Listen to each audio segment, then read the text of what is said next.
name's Julia. Christie. And what book are we doing this week?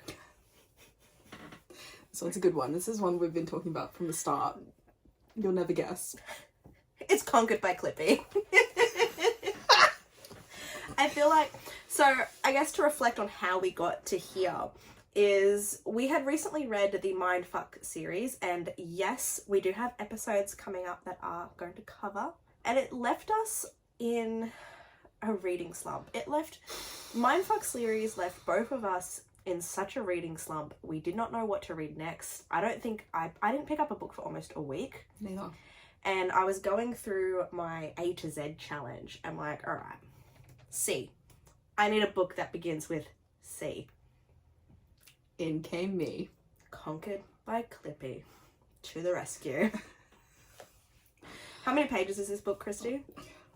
Is this like 20 pages or something? It's 20 pages. Yeah. It took like 10 minutes to read. It's only 10 minutes. I thought the book was a lot longer because when I downloaded it on my Kindle, it had like 70 something pages. Yeah. And I was expecting to kind of get into a paranormal romance similar to Unhinged. Yeah. It was nothing like that. Turns out Conquered by Clippy is only 20 pages. It'll take you like 10 minutes to read, if that. Download it while you're on the toilet, have a read through instead of scrolling, and you're done. Literally. Yep. But like the book had 2 extra smaller books in it as well. Yeah. Something about a hamburger and Pounded by Pluto. Yeah. Haven't read either of those 2. Kind of just stopped with Conquered with Clippy. I started to read the Pounded by Pluto. I probably got a page and I was like, no, I cannot do this. I just can't. I really can't. I'm pretty sure I've already ticked off like H and P in my A to Z challenge for 2023. Yeah, so you don't have to worry about it. I'm not gonna. Yeah. I was slightly interested in it because obviously I've said this so many times. I want to read more unhinged, weird, fucked up books, and Pounded by Pluto kind of falls into that category. Yeah. So we'll see. Maybe next year. You can read that one. I'll read something else. Maybe like some Truck Tingle or something. Oh, we do. Yes. Yeah. We have to read Chuck Tingle. He's on my list. Okay. So, Conquered by Clippy. Is there any trigger warnings that we should be wary about? If your name is Christie, like me, that's a fucking trigger because the whole time I'm reading it and the FMC is Christie, so that was weird because I imagined myself getting conquered by Clippy, which is not something I want to imagine. That's awful. Yeah. There is brief character death. Yeah. Crushed. Yeah. If you don't like if you don't want to be crushed to death, or you get triggered by being crushed to death, that's probably a big trigger. Yeah. If inanimate objects like stationery scare you, maybe don't read this. Yeah, if you're scared of paperclip, stay clear. 100%. If Clippy was a thing of your nightmares with Windows XP.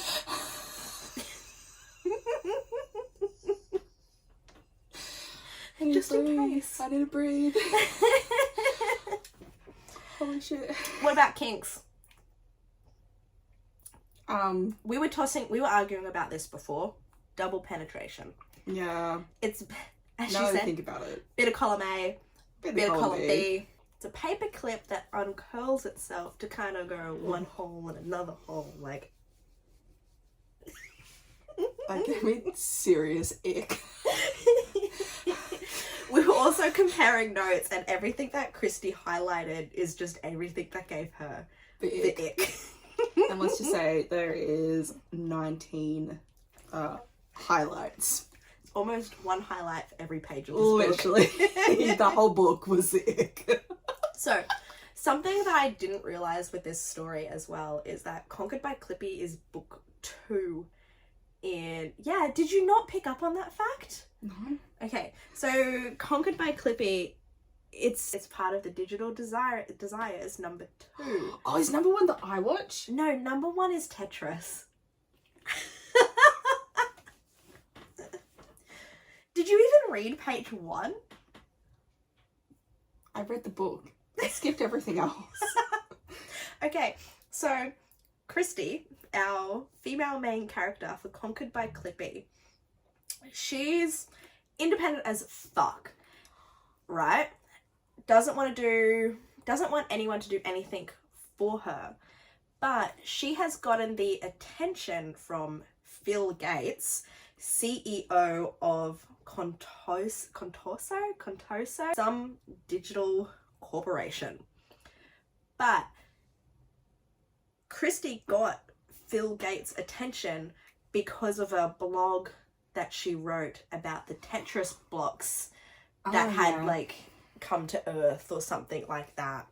And he'd read in her blog, Taken by the Tetris Blocks. That's the first book.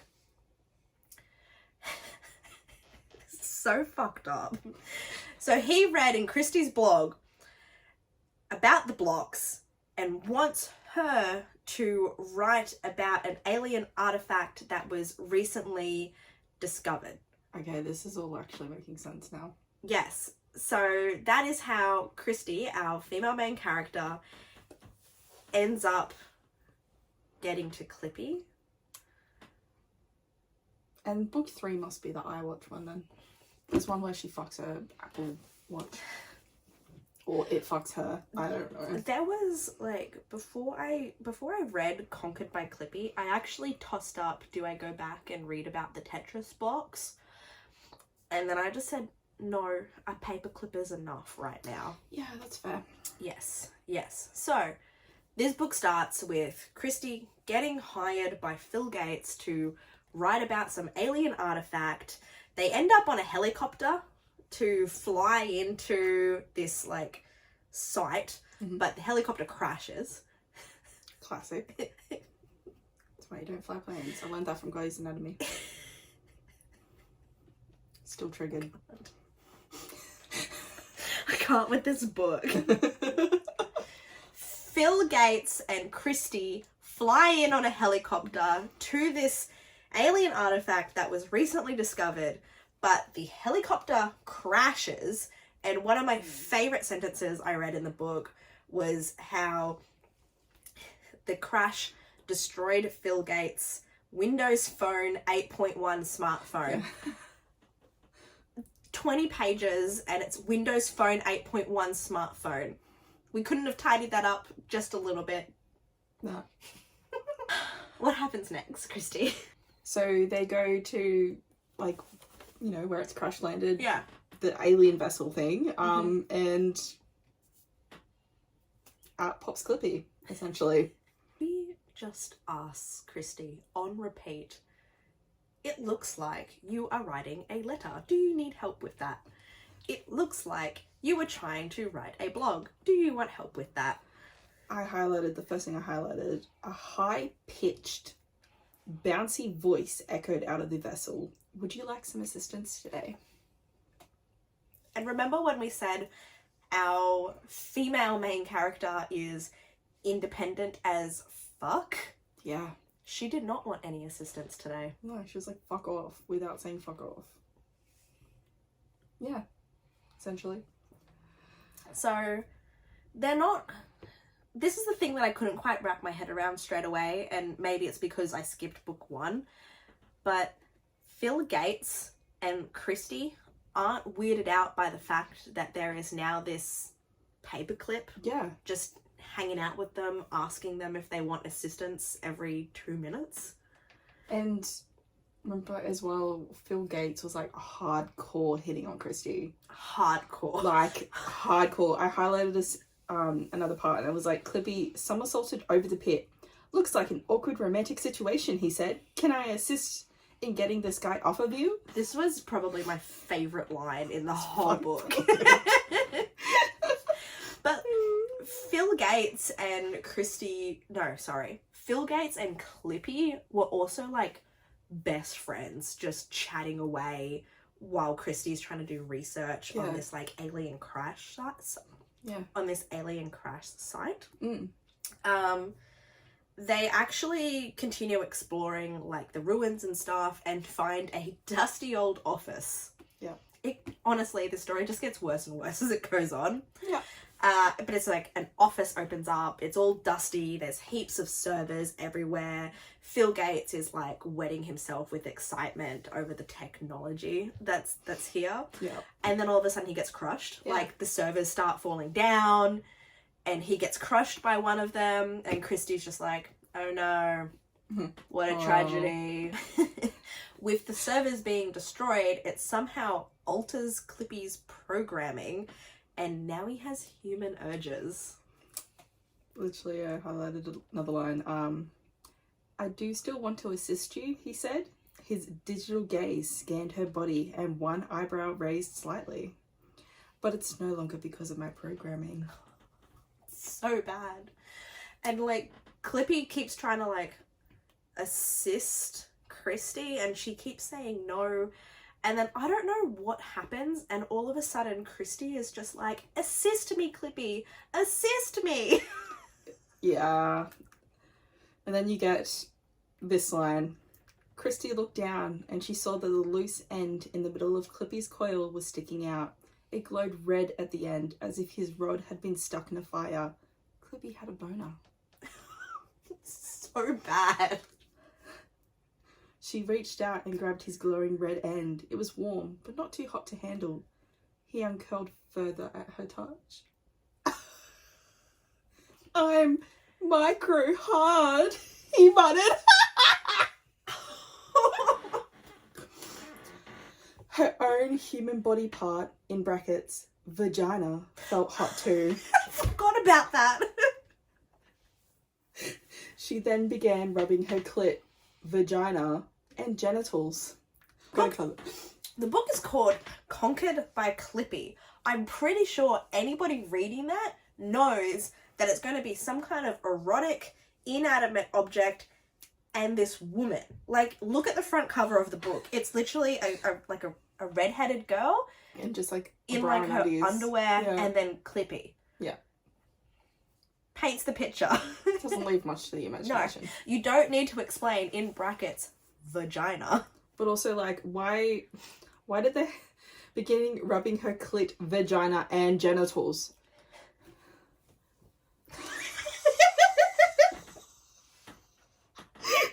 I'm keeping that.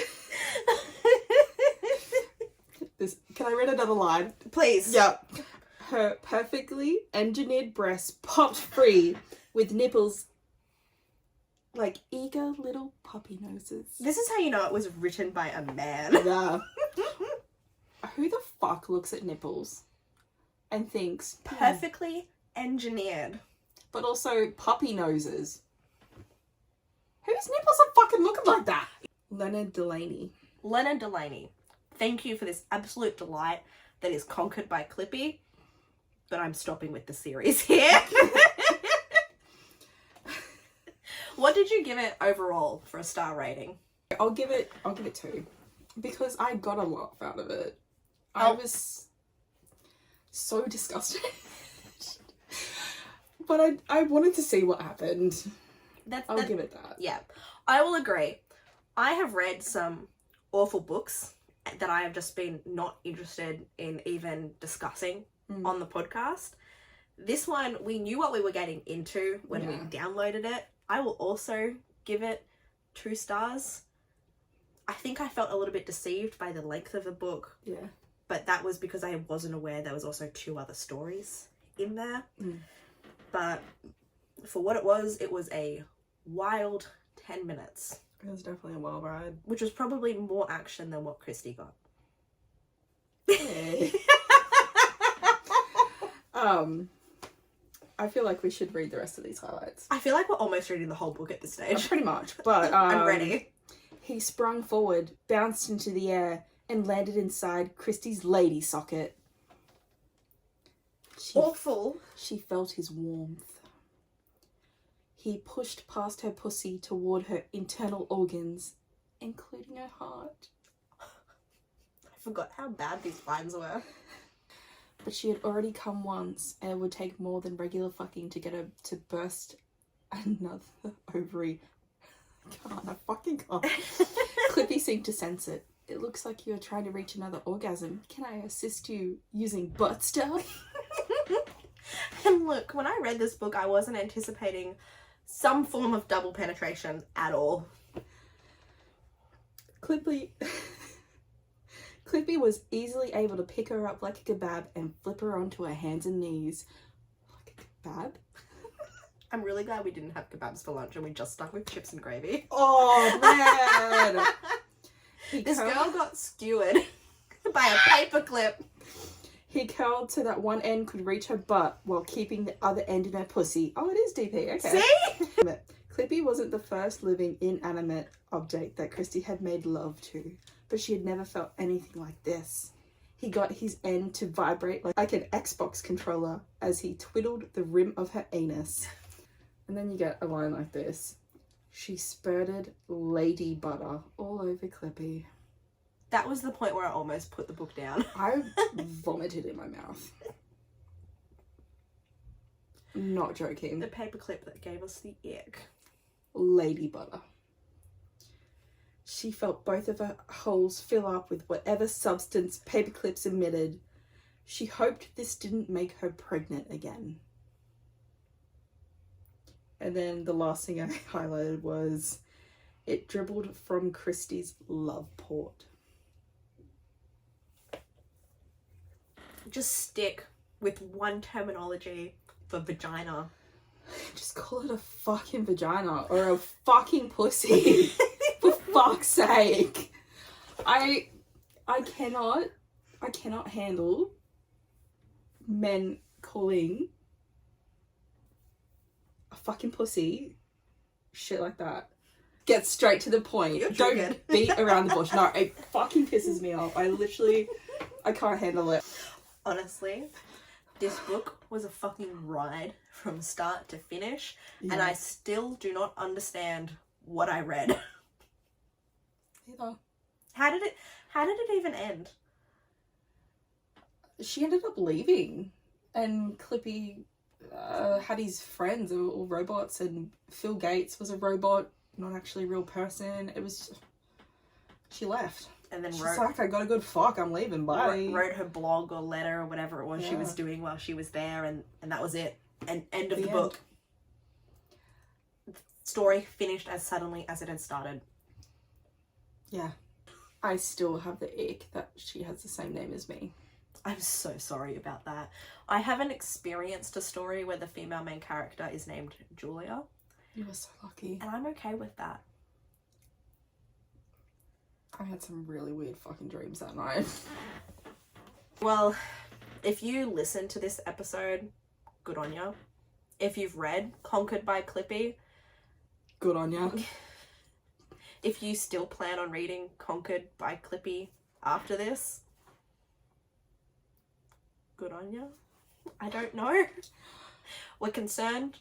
Yeah. If you guys have any other cooked, unhinged, fucking weird as shit books to recommend, chuck my way. We'll still read it. Yeah. This has not put us off wanting to read other inanimate objects. No, I'm sorry for this sentient object. If anything, it spurs us on further. Yeah. Our inbox is always open. Send us your recommendations. Yep. We'll read them, whether we like them or not. We'll Yeah. talk about them. But for now, I'll put our socials in the link to the show notes. And I guess this was Conquered by Clippy. Until next time. Bye. Bye.